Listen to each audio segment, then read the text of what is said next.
Elle était sa fille, elle était sa douceur, sa dernière lumière et sa dernière douleur. Voici l'histoire de Fatima, celle que le prophète garda à jamais dans son cœur.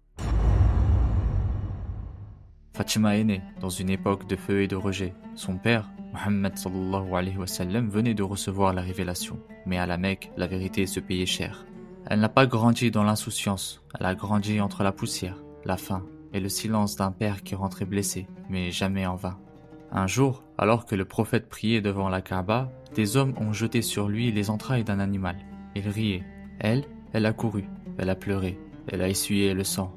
Et ce jour-là, son insouciance s'est envolée. Quand sa mère Khadija est morte, Fatima n'a pas pleuré comme une enfant. Elle s'est avancée et a pris la main de son père.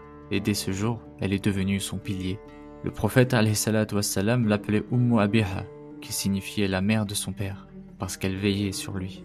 Elle lui ressemblait dans sa manière de marcher, dans sa pudeur, dans son calme. Quand elle entrait dans une pièce, il se levait, l'embrassait sur le front et la faisait asseoir à sa place. Il disait « Fatima est une partie de moi.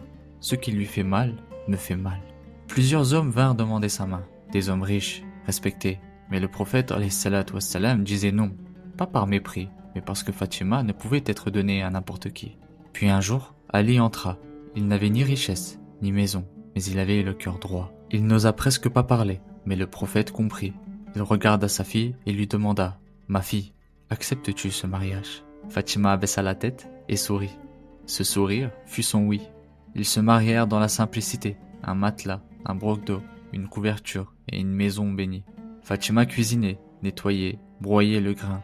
Elle portait l'eau, elle lavait, jusqu'à avoir les mains pleines de douleur, mais jamais de plainte. Un jour, Ali, le cœur serré, lui dit « Va voir ton père, peut-être qu'il pourra t'envoyer une servante. » Elle y alla, mais en rentrant chez lui, elle n'osa rien dire. Plus tard, le prophète alayhi salatu wassalam entra chez eux, s'assit entre deux et leur dit, avec douceur, « Je vous offre mieux qu'un serviteur. » Avant de dormir, dites « Subhanallah » 33 fois, « Alhamdulillah » 33 fois, « Allahu Akbar » 34 fois.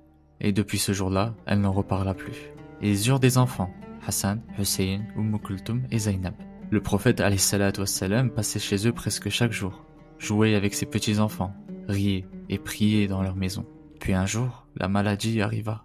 Le prophète alayhi salatu wassalam tomba gravement malade. Fatima le veillait jour et nuit. Elle pleurait doucement en le regardant et disait « Ô père, comme tu souffres !» Et lui répondait « Ma fille, après aujourd'hui, ton père ne souffrira plus jamais. » Il la fit approcher, lui murmura un secret et elle pleura.